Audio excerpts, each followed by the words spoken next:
This is power stability. This is for input from your water supply. There are three fair lines, and this is the N0 line. And you will also need to connect the ground line. Here is the ground line. So you take 5 lines and those 3 fair lines, 1 N0 line and 1 ground line connect here.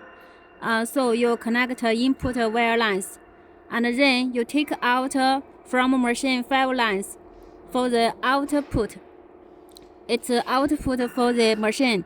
There are 3 fair lines and 1 ground line, and the 5th N0 line is connected here.